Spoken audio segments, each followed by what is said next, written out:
E aí pessoal do Historiante, beleza? Vamos aqui para esse vlog, uma coisa mais simples, mais pessoal. E vamos falar hoje de um tema que infelizmente está na mídia, principalmente na mídia esportiva, que são os casos de racismo no futebol.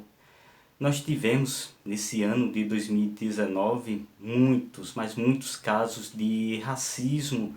E agora, nos últimos dias, principalmente agora em outubro, novembro, está sendo bem recorrente, praticamente toda semana está tendo um caso de racismo, tanto na Europa como agora no Brasil. Nós tivemos na Europa o caso do jogo entre a Inglaterra e a Bulgária. No caso, a torcida búlgara ficou com gestos que remetiam ao nazismo, insultando os jogadores negros da Inglaterra. Tivemos também agora, neste final de semana, agora de novembro, o caso de Tyson e Dentinho, que foram insultados pela torcida na Ucrânia. Tivemos também nas últimas semanas o caso de Balotelli na Itália, que foi insultado, chamado de macaco, e ele até tentou sair de campo, chutou a bola, assim como fez os jogadores brasileiros. E infelizmente está se tornando algo muito recorrente, algo que as autoridades, as instituições esportivas, elas não estão levando a sério, porque nós vemos as autoridades, por exemplo, da UEFA, das federações de futebol, dizendo que vão averiguar, vão investigar, mas nós não vemos uma punição severa, uma punição clara.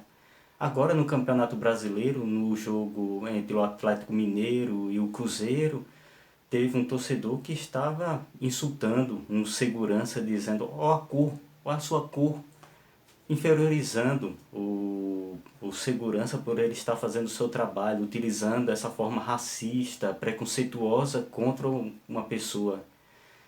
E nós vemos novamente o silêncio das autoridades que poderiam punir. Infelizmente, dessa forma, seria uma punição contra o clube. Aí você pode dizer: ah, mas é muito radicalismo punir o clube não pode tomar de conta da sua torcida de 30, 40 mil torcedores. Mas você que está acompanhando esse vídeo e acompanha o futebol há algum tempo, você vai lembrar que há uns 10, 15 anos atrás, a torcida jogava pedras, chinelo, pilha, rádio, sapato no gramado. Mas a partir do momento em que a regra mudou e toda vez que a torcida jogar um objeto no campo, o time pode perder o mando de campo ou jogar com os portões fechados, isso começou a parar.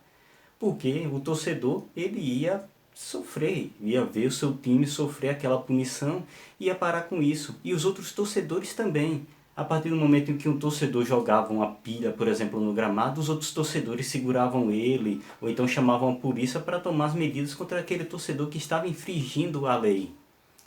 É uma situação, digamos, como um motorista, que ele está com um passageiro, o passageiro não bota o cinto de segurança e o carro é multado. Quem vai pagar a multa? O motorista, mesmo ele usando o cinto, mas o passageiro que estava ocupando o carro, ele não observou, não mandou ele colocar o cinto e ele foi punido. E o clube, ele vai ter que, infelizmente, arcar com essas consequências. Esse é meu ponto de vista. Essa é minha opinião. Pois enquanto as autoridades ficarem passando pano para o racismo, nós infelizmente vamos ver isso com mais recorrência, com mais frequência, pois os movimentos aí ultranacionalistas, movimentos de extrema direita, eles estão cada vez mais presentes. E no estádio, o estádio ele dá aquela certo ar de impunidade para o torcedor. Exatamente essa visão de eu estou no meio de 30, 40 mil pessoas e eu não vou ser punido. Então eu vou continuar com esse meu ato racista, com esse meu ato preconceituoso, porque eu não vou ser punido e o time também não vai ser punido. Pois o que está ocorrendo é isso, não está tendo punições contra esses atos racistas. E essa impunidade, ela é reflexo também, não somente dentro do estádio, mas as próprias, por exemplo, redes sociais, elas dão aquela sensação de impunidade, pois o covarde, o racista, essa pessoa que é preconceituosa, ela é só corajosa quando está no meio de uma multidão ou quando está oculta por uma página falsa ou então oculta pela rede social. Aí ele é corajoso. Mas ele não é corajoso de chegar em um negro e apontar e falar o seu racismo, ele contra outra pessoa, porque ela é covarde. Uma pessoa racista é covarde. E essa sensação de estar em um grupo, em um estádio, ele vai ter aquela sensação de que eu estou nesse meio, não vou ser punido, então vou ter esse ato. E o negro, ele infelizmente, o negro, o estrangeiro, ele vai sofrer com esse preconceito, com a xenofobia, pois enquanto as autoridades fizerem vista grossa com relação ao racismo, nós vamos ver, infelizmente, cada vez mais esse preconceito acentuado contra as outras pessoas. Bem, esse aqui é a minha opinião. Esse quadro que agora vai estar no nosso YouTube, no YouTube do Historiante. Espero que vocês tenham curtido. Segue a gente nas nossas redes sociais, segue aqui na TV Historiante, vai lá no nosso Apoia-se, deixa sua contribuição para ajudar o Portal Historiante nessa missão de difundir conhecimentos. E é isso aí. Beleza, pessoal?